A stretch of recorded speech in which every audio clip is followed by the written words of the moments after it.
तो good morning Bharat में आगे बढ़ेंगे और बात आतंकिस्तान की, जो अपनी हरकतों से बाज नहीं आ रहा।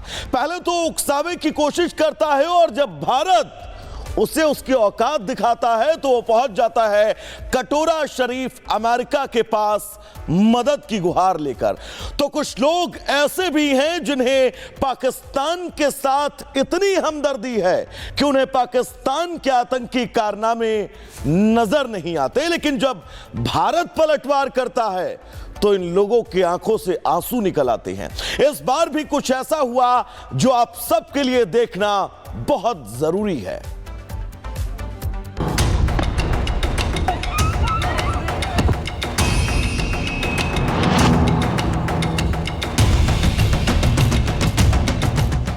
की गर्दन काटने से, जिहाद का अलम बुलंद करने से, बदर की तारीख रकम करने से, फतह मक्का की तारीख रकम करने से तुम्हें आजादी मिलेगी।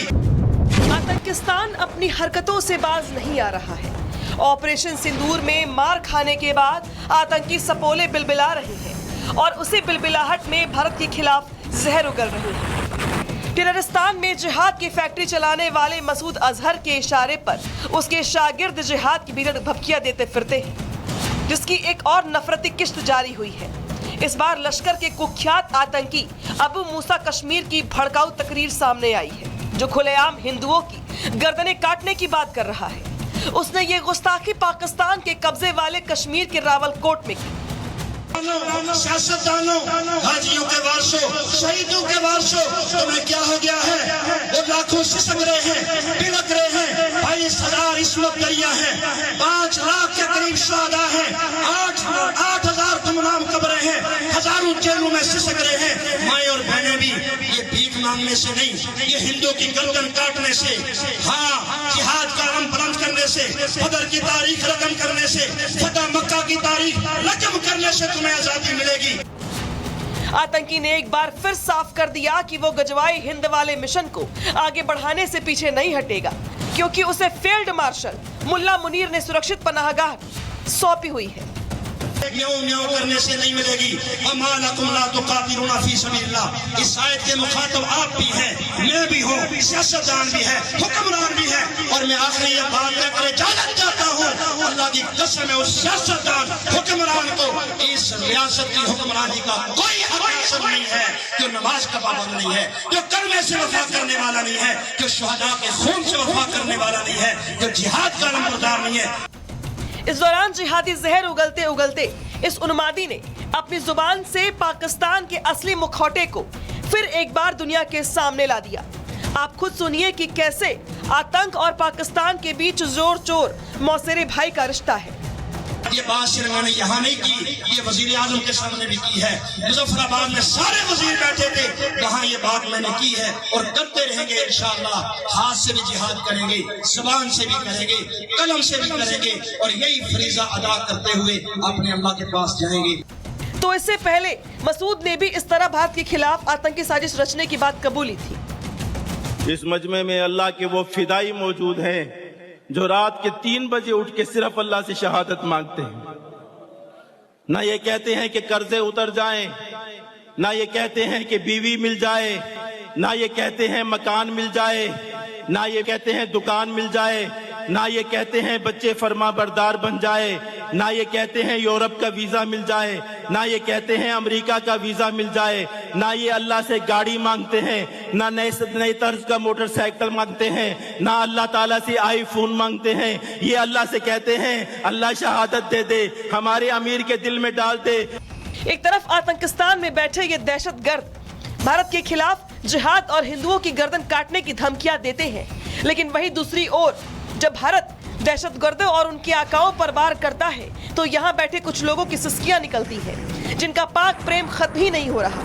उन्हीं में से एक है महबूबा मुफ्ती, जो आतंकिस्तान को सिंधु का पानी बंद किए जाने से बहुत खफा है। और हद तो तब हो गई जब दुश्मन मुल्क के खिलाफ की गई इस कार्रवाई को उन्होंने इंसानियत के खिलाफ करार दे दिया। सबसे पहली बात तो ये है कि पानी को हथियार बनाना इंसानियत के खिलाफ है। ये पाकिस्तान या किसी और मुल्क की, अगर किसी मुल्क के साथ भी हमारा पानी चला जाता, उसको बंद किया जाएगा, मैं समझती हूँ इंसानियत के खिलाफ। पहलगाम हमले के बाद पाकिस्तान को सिंधु का पानी बंद होने पर महबूबा इंसानियत की दुहाई दे रही हैं, लेकिन महबूबा तब चुप्पी साध लेती हैं जब उसी सरहद से आए आतंकी हिंदुओं के टारगेट किलिंग करते हैं। ऐसे में आतंकिस्तान से प्रायोजित हमलों और आतंकियों की नफरती तहरीरों पर महबूबा का खून कब खौलेगा, ये बड़ा सवाल है। Bureau report, Republic Bharat. तो एक गुड मॉर्निंग भारत में आगे बढ़ेंगे और बात आतंकिस्तान की जो अपनी हरकतों से बाज नहीं आ रहा। पहले तो उकसावे की कोशिश करता है और जब भारत उसे उसकी औकात दिखाता है तो वो पहुंच जाता है कटोरा शरीफ अमेरिका के पास मदद की गुहार लेकर। तो कुछ लोग ऐसे भी हैं जिन्हें पाकिस्तान के साथ इतनी हमदर्दी है कि उन्हें पाकिस्तान के आतंकी कारनामे नजर नहीं आते, लेकिन जब भारत पलटवार करता है तो इन लोगों की आंखों से आंसू निकल आते हैं। इस बार भी कुछ ऐसा हुआ जो आप सबके लिए देखना बहुत जरूरी है।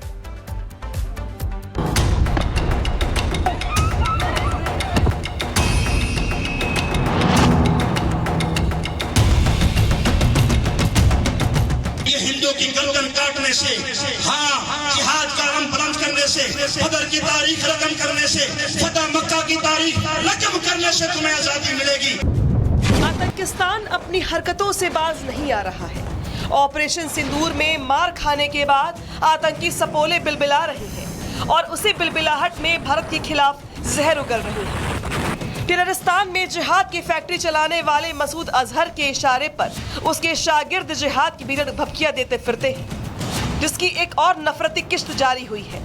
इस बार लश्कर के कुख्यात आतंकी अबू मूसा कश्मीर की भड़काऊ तकरीर सामने आई है, जो खुलेआम हिंदुओं की गर्दनें काटने की बात कर रहा है। उसने ये गुस्ताखी पाकिस्तान के कब्जे वाले कश्मीर के रावलकोट में की। सियासतदानों, हाजियों के वारसों, शहीदों के वारसों, तुम्हें क्या हो गया है? वो लाखों सिसक रहे हैं, बिलक रहे हैं। 22,000 इस्मत दरिया है, 5 लाख के करीब शहादा है, 8,000 गुमनाम कब्रें हैं, हजारों जेलों में सिसक रहे हैं। माए और बहनें भी ये भीख मांगने से नहीं, ये हिंदुओं की गर्दन काटने से, हाँ, जिहाद का अलम बुलंद करने से, बदर की तारीख रकम करने से, फतह मक्का की तारीख रकम करने से तुम्हें आजादी मिलेगी। आतंकी ने एक बार फिर साफ कर दिया कि वो गजवाई हिंद वाले मिशन को आगे बढ़ाने से पीछे नहीं हटेगा, क्योंकि उसे फील्ड मार्शल मुल्ला मुनीर ने सुरक्षित पनाहगाह सौंपी हुई है। म्याऊं म्याऊं करने से नहीं मिलेगी। अमालकुम ला तुकातिलूना फी सबीलिल्लाह। इस आयत के मुखातब आप भी हैं, मैं भी हूँ, सियासतदान भी है, हुक्मरान भी है, और मैं आखिरी ये बात कहकर इजाजत चाहता हूँ, अल्लाह की कसम है, उस सियासतदान हुक्मरान को इस रियासत की हुक्मरानी का कोई हक हासिल नहीं है, जो नमाज का पाबंद नहीं है, जो कलमे से वफा करने वाला नहीं है, जो शुहदा के खून से वफा करने वाला नहीं है, जो जिहाद का अलमबरदार नहीं है। इस दौरान जिहादी जहर उगलते उगलते इस उन्मादी ने अपनी जुबान से पाकिस्तान के असली मुखौटे को फिर एक बार दुनिया के सामने ला दिया। आप खुद सुनिए कि कैसे आतंक और पाकिस्तान के बीच जोर चोर मौसेरे भाई का रिश्ता है। ये बात सिर्फ मैंने यहाँ नहीं की, ये वजीर आजम के सामने भी की है। मुजफ्फराबाद में सारे वजीर बैठे थे, कहाँ ये बात मैंने की है और करते रहेंगे इंशाअल्लाह। हाथ से भी जिहाद करेंगे, जुबान से भी करेंगे, कलम से भी करेंगे, और यही फरीजा अदा करते हुए अपने अल्लाह के पास जाएंगे। तो इससे पहले मसूद ने भी इस तरह भारत के खिलाफ आतंकी साजिश रचने की बात कबूली थी। इस मजमे में अल्लाह के वो फिदाई मौजूद हैं जो रात के 3 बजे उठ के सिर्फ अल्लाह से शहादत मांगते हैं। ना ये कहते हैं कि कर्जे उतर जाएं, ना ये कहते हैं कि बीवी मिल जाए, ना ये कहते हैं मकान मिल जाए, ना ये कहते हैं दुकान मिल जाए, ना ये कहते हैं बच्चे फरमा बरदार बन जाए, ना ये कहते हैं यूरोप का वीजा मिल जाए, ना ये कहते हैं अमेरिका का वीजा मिल जाए, ना ये अल्लाह से गाड़ी मांगते हैं, ना नए तर्ज का मोटरसाइकिल मांगते हैं, ना अल्लाह ताला से आईफोन मांगते हैं। ये अल्लाह से कहते हैं अल्लाह शहादत दे दे, हमारे अमीर के दिल में डाल दे। एक तरफ आतंकिस्तान में बैठे ये दहशतगर्द भारत के खिलाफ जिहाद और हिंदुओं की गर्दन काटने की धमकियां देते हैं, लेकिन वहीं दूसरी ओर जब भारत दहशतगर्दों और उनके आकाओं पर वार करता है तो यहाँ बैठे कुछ लोगों की सिसकियां निकलती हैं, जिनका पाक प्रेम खत्म ही नहीं हो रहा। उन्हीं में से एक है महबूबा मुफ्ती, जो आतंकिस्तान को सिंधु का पानी बंद किए जाने से बहुत खफा है। और हद तो तब हो गई जब दुश्मन मुल्क के खिलाफ की गई इस कार्रवाई को उन्होंने इंसानियत के खिलाफ करार दे दिया। सबसे पहली बात तो ये है कि पानी को हथियार बनाना इंसानियत के खिलाफ है। ये पाकिस्तान या किसी और मुल्क की, अगर किसी मुल्क के साथ भी हमारा पानी चला जाता, उसको बंद किया जाएगा, मैं समझती हूँ इंसानियत के खिलाफ। पहलगाम हमले के बाद पाकिस्तान को सिंधु का पानी बंद होने पर महबूबा इंसानियत की दुहाई दे रही हैं, लेकिन महबूबा तब चुप्पी साध लेती हैं जब उसी सरहद से आए आतंकी हिंदुओं के टारगेट किलिंग करते हैं। ऐसे में आतंकिस्तान से प्रायोजित हमलों और आतंकियों की नफरती तहरीरों पर महबूबा का खून कब खौलेगा, ये बड़ा सवाल है। Bureau report, Republic Bharat.